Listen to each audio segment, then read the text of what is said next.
Well, everybody, we finally made it. The sequel to Kirby Air Ride is coming out, man. Not only is it coming out, it's coming out in November of this year. God damn. This is a truly monumentous occasion, and it should be celebrated, frankly. So as you may know, the Kirby Air Riders Direct aired this August, and I did in fact watch it.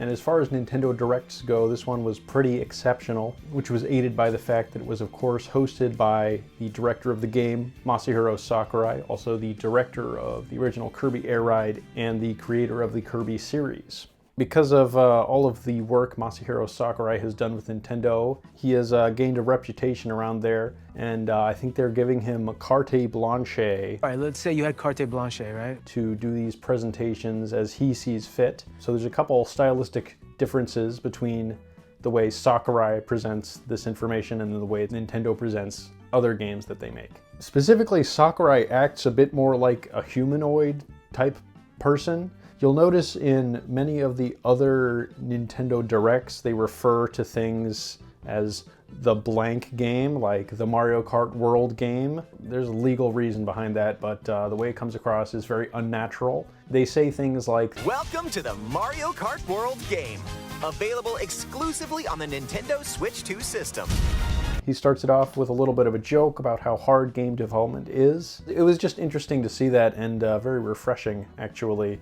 When you come from the more sanitized presentation found in other Nintendo Directs, I really enjoyed that. That was one of the best aspects of the presentation, was just how it was presented. Another aspect is that Sakurai did not have a voice translator. That's just another interesting stylistic difference. It does have a different feel having you hear the actual person's voice as opposed to an English translation of it. So let's just go item by item through the different things discussed in this Direct and what we have to look forward to, because it's quite a goddamn lot. This was 45 minutes, has so much density of information. It was quite impressive, actually. So the first thing we hear in this Nintendo Direct is the new theme song for Kirby Air Riders, which is a vocal track. Many Nintendo games have done this recently, and Sakurai's last game that he directed, Smash Ultimate, also had a vocal track. So it's a bit similar to that, and I think the track itself is really nice. I think it sounds great. I do think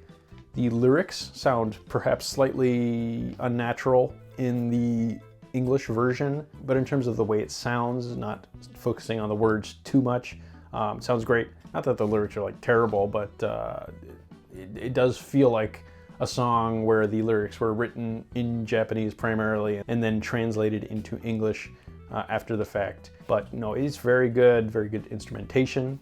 I don't have the vocabulary to discuss it much more in depth beyond that, but it sounded very nice. And yeah, again, I noted this down, but I'm gonna reiterate it. Sakurai really is just an amazing presenter. I think he's only gotten better over the years. He started doing it, I guess, mostly with Smash Bros. And Smash Bros. 3DS and Wii U days. Has just continued on, and he's done a variety of videos, including his own YouTube channel, which is a private endeavor. It's not officially associated with Nintendo, but he did shout it out in his Nintendo Direct, which was kind of cool. Again, that's the kind of thing where I don't think Nintendo would let many other people shout out their own private YouTube channel on an official Nintendo Direct, but Sakurai can just do that, which is pretty awesome. Speaking of, I do recommend his YouTube channel. Lots of great resources on his mindset making games, and some good just general life advice as well, which is kind of cool. Okay, visually, we see our first snippet of gameplay with the different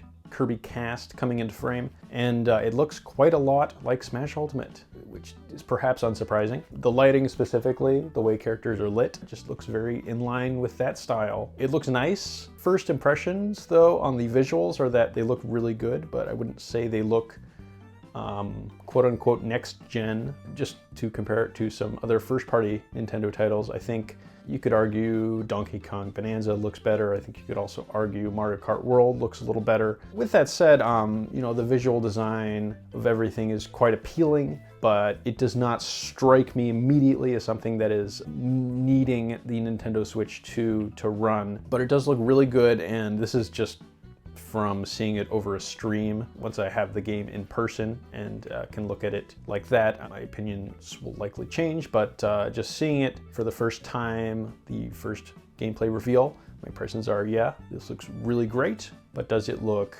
like the most amazing game I've ever seen? Also, no. But that's okay, that's fine, because everything else is aces, brother.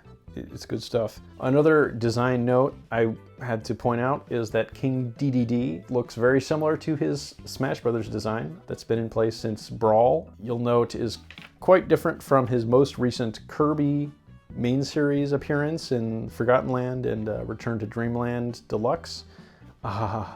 Yeah, they keep switching up the DDD design in the main series, and I feel like the opinion among fans and myself as well is that the Smash Brothers design really is the best version of DDD, so it would perhaps be nice if they could homogenize the design for the main antagonist of the series a little more. We also have Bandana Waddle Dee featured, one of the first characters we see, and that just feels great because, of course, as you may know, Bandana Waddle Dee is not a playable character in Super Smash Bros. As much as us Kirby fans might want that, it has not happened as of yet. Maybe next time, I guess. But in terms of this game, he's featured front and center, which is just awesome. That's great. The next character shown was Chef Kawasaki. Great choice, I think, for a new playable character. He's iconic and delightful to look at visually, so happy to have him as well. Speaking of Sakurai's candidness, he also discussed how this game came to be, in that Nintendo and HAL Laboratory approached him to ask for the creation of a new Kirby Air Ride game, to which Sakurai points out, isn't Kirby Air Ride similar in concept to Mario Kart, but I guess they wanted him to make it anyway.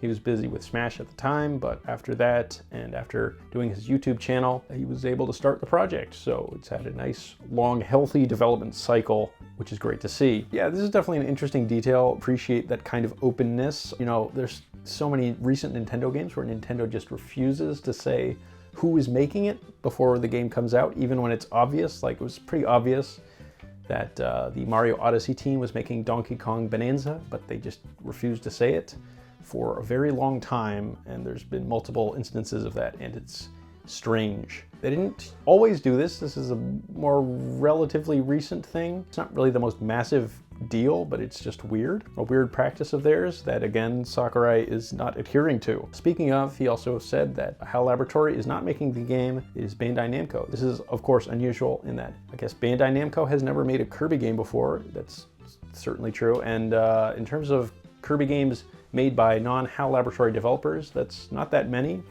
Most recent I can think of off the top of my head where the bulk of development was handled outside of HAL Laboratory is Kirby's Extra Epic Yarn. That was a port of a Wii game, so a bit of a different situation. And yeah, it seems that it's you know, the team that made Smash Bros. At Bandai Namco working on this one, which that tracks as well. I also made note of the music featured in the Direct, which overall, really amazing stuff, including the vocal theme and the track themes sound great. Excellent use of violin. I love me a good violin use in a soundtrack. The Plains level has a really amazing theme, and they also added a few select tracks to the Nintendo Music app, which is pretty sick. There's only 7 of them, but gives you a nice taste of the soundtrack. And this is something Sakurai has done before with some of his previous games. With Smash Ultimate, he released some music tracks on the Smash Ultimate website. I guess now the process of doing that is through the Nintendo Music app. Sakurai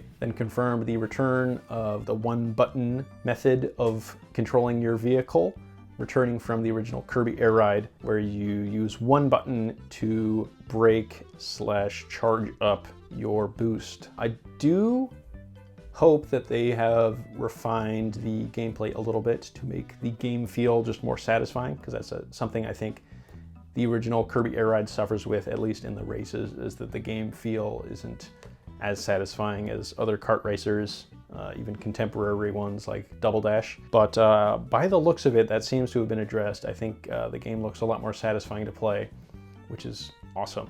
Sakurai then detailed the second button. He pointed out it's unfortunate that he had to use a second button for general gameplay. That's a comment I would expect from Sakurai because, of course, when developing the original Kirby Air Ride, the goal was to have the whole game playable with just one button. So this is going against that philosophy just a little bit, but I think the end result will be an improved game with more variety. And basically what this special button does is actually quite limited in its use. In this section, we learn of its other use later. Essentially, you have a special meter which charges up, and then you get basically what equates to a final smash. Each character has their own special move.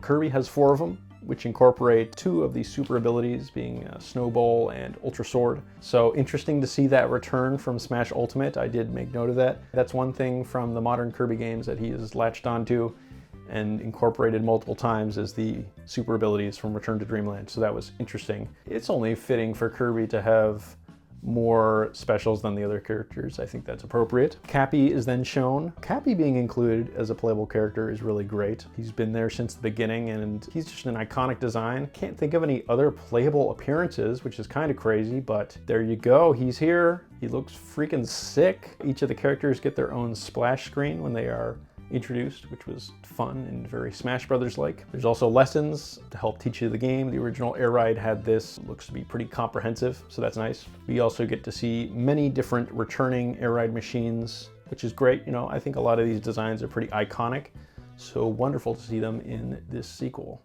One of which we have is the Paper Star, which flat-like design. That'll be fun to play around with, as will the Chariot. This is the new vehicle type where it has 2 wheels. There's also a Tank Star. So interesting that they're adding a new vehicle type and looking forward to seeing specifically how different that is to play with. Then we had more characters, a whole big batch of them. We got Magalore. So Sakurai did beat the not caring about modern Kirby allegations.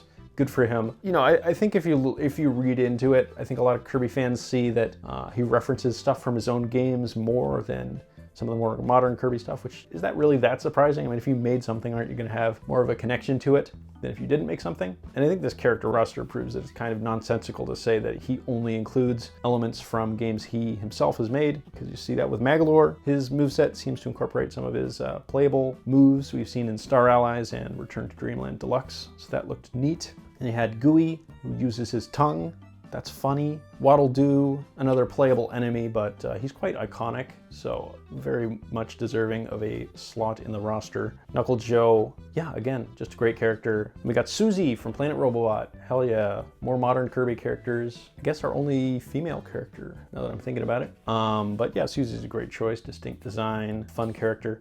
We were missing Taranza from that era. No Taranza, so that's a little sad. Hopefully he's still in the game and he just hasn't been revealed yet. I would like to have him though. It would feel a little incomplete not to, perhaps. And then we have another big new reveal in that every single character can use copy abilities, which is kind of crazy. I hadn't really considered this happening. This has not happened in any Kirby game. Any gosh darn character can copy anything, which makes sense from a game design perspective. If you're gonna have all these different riders, you're going to want them to take full advantage of all the mechanics that are in the game, especially when you have so many of these characters. It makes sense when you think about it from a game design perspective, but it's pretty wild to see that. You know, Magalore with a cutter hat, King Dedede with a fire hat, Meta Knight with a sword hat. Kind of jarring, just not something I ever really expected to see, and yet here it is.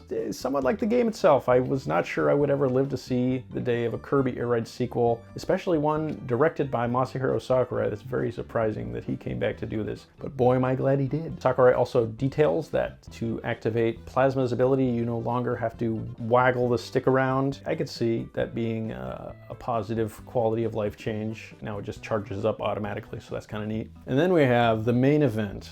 The reveal of Starman, the least likely playable character perhaps ever. This definitely feels like Sakurai incorporating some of his joke picks from Smash Bros, like Rob, Mr. Game & Watch, Duck Hunt, where he takes an obscure, unexpected character and shines the spotlight on them. And it seems like he does have quite an affinity for Starman from Kirby's Adventure, I believe was the debut of this character, which is literally just a star with a cape. He points out how cute this character is, which I guess I can agree with. It's not a Kirby character that takes up a lot of space in my mind. I do like him. He's You could argue he's iconic, but putting him in a playable role for a Kirby Air Ride sequel is quite wild. So I can see why Sakurai did that, because it sure does catch you by surprise. Do I have any other thoughts on Starman? I was just baffled when I saw him. We also get the confirmation that there will be 6 racers in the Air Ride mode. So that's an increase of 2 from the previous game. So neat. Sakurai made it clear that he didn't want there to be too many racers on the road at once. Fits well with that. I thought the courses visually looked quite good in terms of art design. It's a nice looking game. Like I said, not exactly the most next-gen thing I've ever seen, but it certainly looks very good. There's also a new slipstream system, which seemed sort of like Mario Kart, where if you go behind a player, you'll get a bit of a speed boost. You can change the game speed for Air Ride, which I believe you could also do in the original. So nice to see that. Just seems to be a lot of customization options. Apparently there is a selectable mode in Air Ride where you can have the machines be destroyed. Looking forward to seeing how that shakes out. Relating to the self-awareness, you had him reiterating at multiple points that the main mode of this game really is City Trial.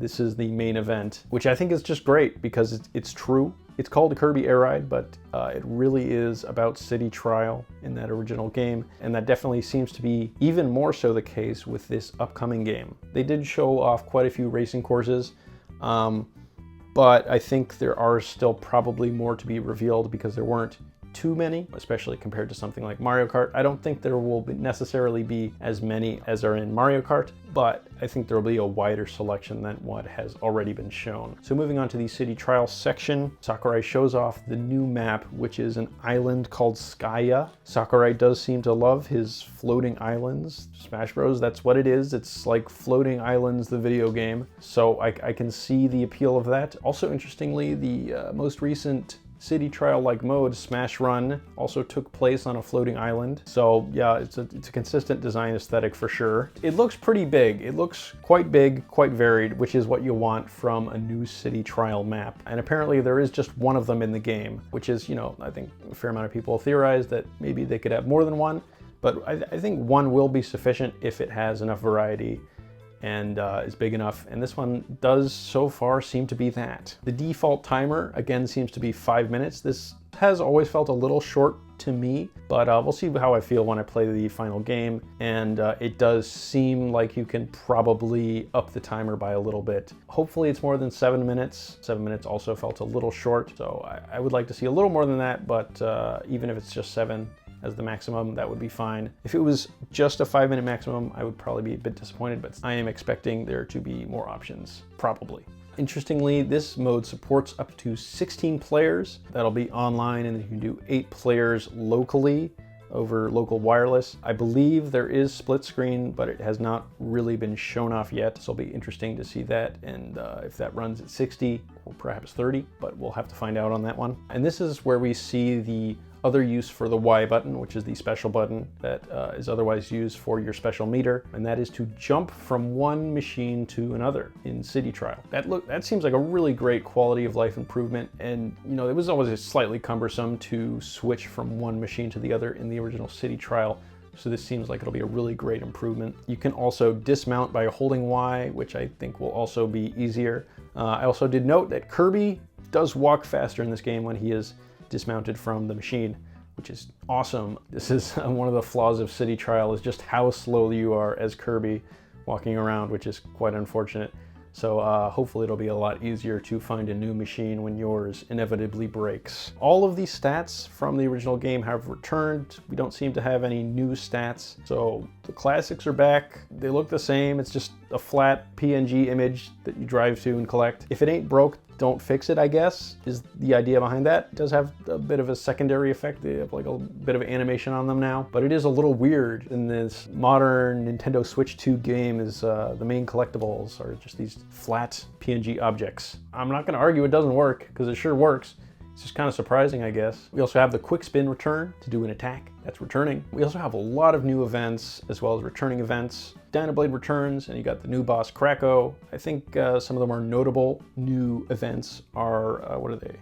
Short Race and Dust Up Derby. And so Short Race is basically It's a short race in the middle of the city trial map, and you can get stat boosts from that, and Dust Up Derby is just a big fight you do, and you can also get stats based on your performance in that. Seems like that'll be pretty damn fun. I did notice during this section specifically, there seems to be some reused music from the original Kirby Air Ride, which isn't necessarily the worst thing ever. Other Sakurai games have reused music. Smash Bros. Obviously does. I do tend to prefer for new entries in established series to have totally new music tracks. I'm not counting remixes in that. At the very least, 98% of music tracks I would prefer be original to that game, and that very well might be the case with this game, but it was interesting to hear them reuse some of those original music tracks for this Nintendo Direct. And I'm not sure what that indicates about the full soundtrack. Obviously, the original music tracks we have heard have sounded great, but you know, some of those original tracks, the instrumentation might be a little dated by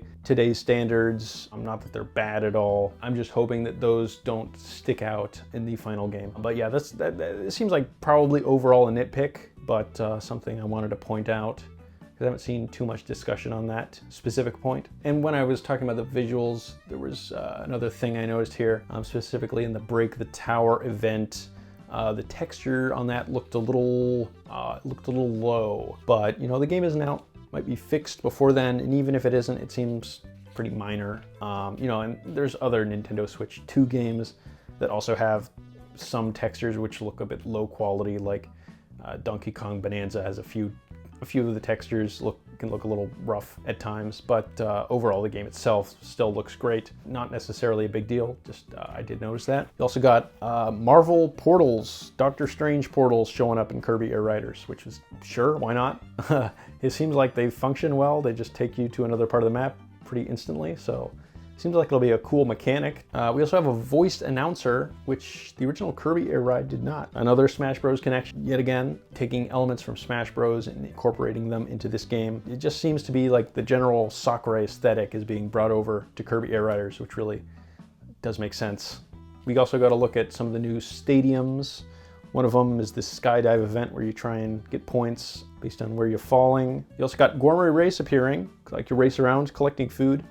The food seems to be more in line with Smash Bros. Food than Kirby Air Ride food. Kirby Air Ride food was slightly stylized to be cartoony, but this new food is more like Smash Bros. Where it's closer to being photorealistic. The biggest change with City Trial seems to be this next one, which is that you can choose between 4 stadiums after you have exited this city and gotten all the stat boosts. So this is definitely something I didn't really know what to make of when I first saw it. I'm still processing it a bit. I definitely have questions about it. I'm not going to go into this game with a negative mindset about the specific decision, but I do question it slightly. I do think one of the appeals of City Trial is that you don't really know what the final event is going to be a lot of the time, most of the time actually. It can be a fun surprise when it's a challenge which you have good stats for, or perhaps an unfun surprise when it's a challenge you have bad stats for. So it does limit that element of randomness, which was pointed out. I kind of just have to play the game, I think, to really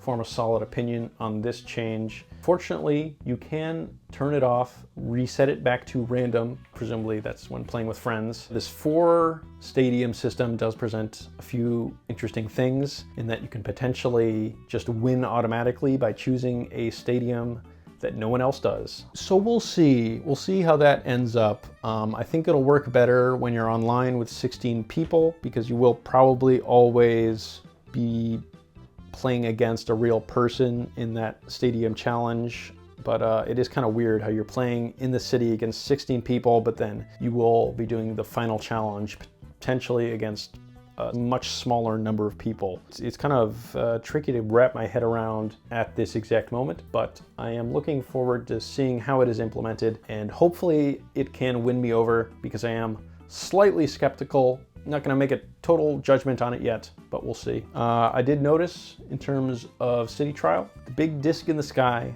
is returning. That's nice. There's also a new mechanic where you have rarer boxes, which can give you a whole bunch of stats. Speaking of a whole bunch of stats, that seems to be this game's MO. There's stats freaking everywhere. If you look at gameplay, you know, that should be fun, I think. I think that'll just be enjoyable to be running around getting a lot of different stuff. I think that will be very exciting and fun. The UI in general Also, I did take note of, again, I'm gonna keep saying it, looks like Smash Bros, but Smash Bros looks good, and so does this. So no complaints there. Just another thing this game seems to be doing very well. In terms of mechanics, a few other things were went over, specifically that items can be held in reserve. This seemed a bit like Mario Kart. That seems like a positive change. I like that. New item, the Prediction Codex, which will give you a prediction of what the final event will be, but sometimes it can lie to you. Sakurai did end this direct by sort of hinting that there might be more directs in the future or more information revealed about the game, which I think is quite likely. There's still quite a few months before it releases. So I'm looking forward to that. I think I wouldn't rule out a whole nother Nintendo Direct going over some more stuff, because there is more to be revealed, and if not that, some other form of announcement where that is revealed. In terms of what could still be revealed, I think we could definitely have more characters. If you look at the select screen, there's quite a lot of space there, so I think the base game itself will have more characters than have been shown here, and I think it's also possible that there's some sort of DLC characters released for the game, but we won't get into that too much. The game is not even out yet, so. And then we could also get more modes revealed. One glaring omission from the Direct is the top ride mode from the original Kirby Air Ride. Some might see that as indication that it's not in the game. I myself also do, but it's not ruled out totally. It could still be there, just not revealed at this point since it's less important aspect of the game. I think most people would say that. I like Top Ride, but it's a nice change of pace if you want a break from City Trial, or Air Ride if you're playing that. But it's not the crowning achievement of that game. It's fun, but it's not really what you go to it for. In terms of other new modes, there was one potentially teased at the end of the Direct with a mysterious character appearing in a pre-rendered cutscene. I don't think anyone's really made up their minds on what specifically this character is. It's riding a wheelie bike and has characteristics that are similar to Dark Matter, Swordsman, and King Dedede. There is a couple possibilities for what it could be. It could be King Dedede possessed by Dark Matter. It could just be a new form of Dark Matter, or it could be a wholly original character made for this game. So very interesting that they teased that. They had very dramatic music. Definitely had the feel of a Smash Bros. Ultimate character reveal. Very interested to see what that ends up being. I think likely that will be a boss of some form in the game. The original game did have King Dedede as a boss, so this could be the Air Riders version of that. The King Dedede boss fight didn't have any story context behind it, so I think it's possible this boss might also not have any story context related to it, but you know, there also could be a story mode, which would be pretty awesome to see. I'm not sure I would count on that, but there's definitely more indication of it from that little segment at the end of the Direct than there has been in the past. I don't really know what you would do with a story mode, whether it just be a series of races and challenges, or if it's more ambitious and features levels or an explorable environment. I don't know. I wouldn't put all my eggs in that story mode basket, but it's certainly possible, and that would be cool. And then finally, we have the release date revealed, which is November 20th, 2025. Pretty crazy to see a Kirby game get the Black Friday November slot in the release schedule. As far as I can recall, that has not happened before. This does go to show that Nintendo is really rolling out the red carpet for this game. It's pretty amazing, honestly. We have this huge Nintendo Direct with Sakurai. The game itself looks really ambitious, and it's being given that premium spot in the release schedule in the first year of the Nintendo Switch 2 system. You know, I saw videos of people concerned about the game because it didn't have a release date. People thought surely they wouldn't release a Kirby game later in the year as the holiday title, but I guess they just are. So that's amazing. A bit like Donkey Kong Bonanza, where Donkey Kong is finally being given the AAA treatment. Just how Nintendo positions the game really seems to be the case for Kirby Air Riders as well. Who would have thought a Kirby Air Ride sequel would be a holiday release game for the sequel to the most popular Nintendo console ever? That's crazy. So super exciting. I do hope that the competition from Mario Kart World doesn't siphon off too many sales. I think they've made it pretty clear with this Nintendo Direct, and Just looking at gameplay, this is a very different kind of game, but even still, something to think about. I guess I'll end on this. The logo we saw in the reveal trailer is indeed the final logo for the game. As you may notice, it's very different from the standard Kirby logo that we've come to know and love.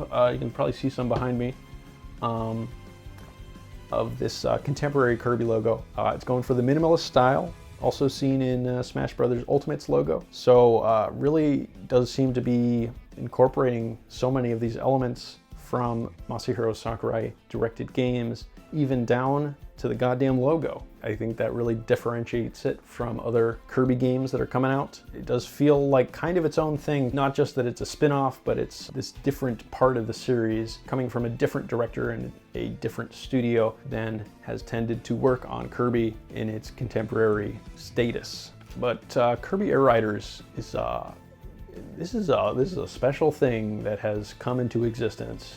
Also, I did a little reaction over on a new bonus YouTube channel called Onion Creature Crate. Steel Hall, that's my favorite ability. It is a crate for bonus videos that don't require much editing between some of these main channel videos. So if you would like to see the reaction to Kirby Air Riders, which I will note, I was getting a bit of an echo in the audio, so I wasn't talking as much as I might have had that not been the case. So hopefully I'll get that sorted in time for whatever next reaction I do on that channel. And I'm also planning on doing some other small scale videos over there. Check it out if that sounds at all interesting. And with that, I will leave you. I hope you're as excited for Kirby Air Riders as I am. There's also, of course, Kirby and the Forgotten Land Nintendo Switch 2 edition coming out this month. That's also insane. Just wonderful, man. Just amazing.